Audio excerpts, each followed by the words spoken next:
नमस्कार दोस्तों, हर हर महादेव, जय भोलेनाथ।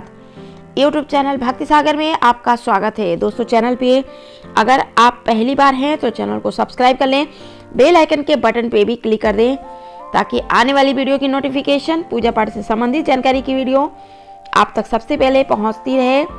और वीडियो अच्छी लगती है तो लाइक जरूर से करिए, कमेंट सेक्शन में कमेंट्स लिखना ना भूलिए। तो दोस्तों, बिना देरी के वीडियो को शुरू करते हैं। और आज इस वीडियो में मैं बात करूंगी साल 2025 की पहली एकादशी व्रत के बारे में।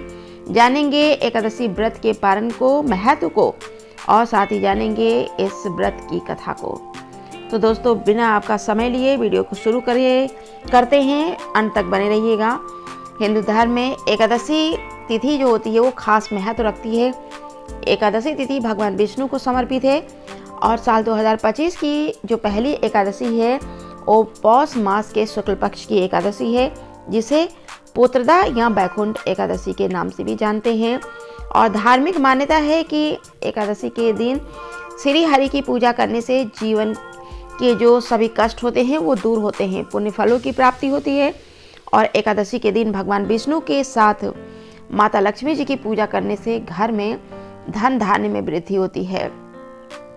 साल 2025 की पहली एकादशी बेहद ही खास है। पौष पुत्रदा एकादशी पुत्र रत्न की प्राप्ति के लिए बहुत ही फलदायी मानी गई है।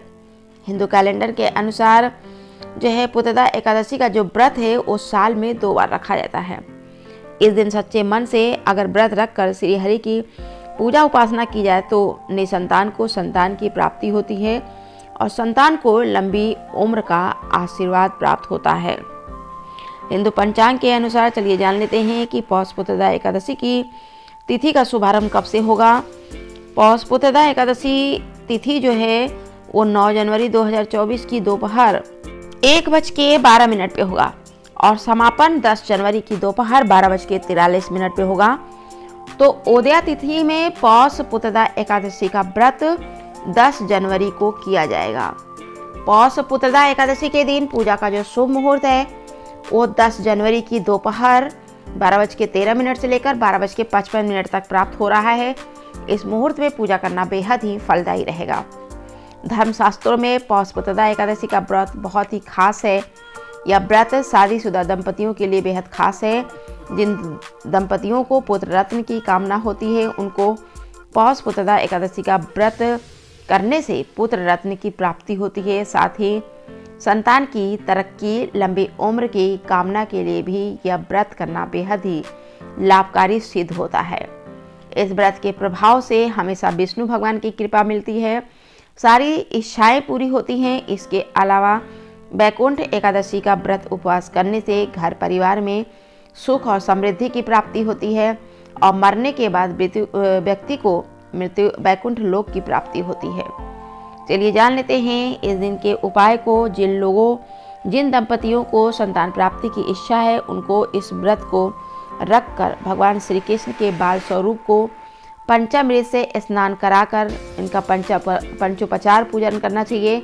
साथ ही लड्डू गोपाल मनपसंद भोग लगाकर संतान गोपाल मंत्र का जाप जरूर से करना चाहिए। चलिए पुत्रदा एकादशी व्रत की जो है कथा को सुन लेते हैं। एक बार की बात है, एक राजा शकंतुमान की एक भी संतान नहीं थी। संतान न होने के कारण वो काफ़ी दुखी रहते थे, चिंता में रहते थे कि उन्हें इसी बात का डर रहता कि अगर उनकी संतान नहीं हुई तो उनका वंश कैसे चलेगा। एक दिन उनकी मुलाकात एक महान ऋषि से हुई और उन्होंने राजा को पुत्रदा एकादशी का व्रत करने की सलाह दी।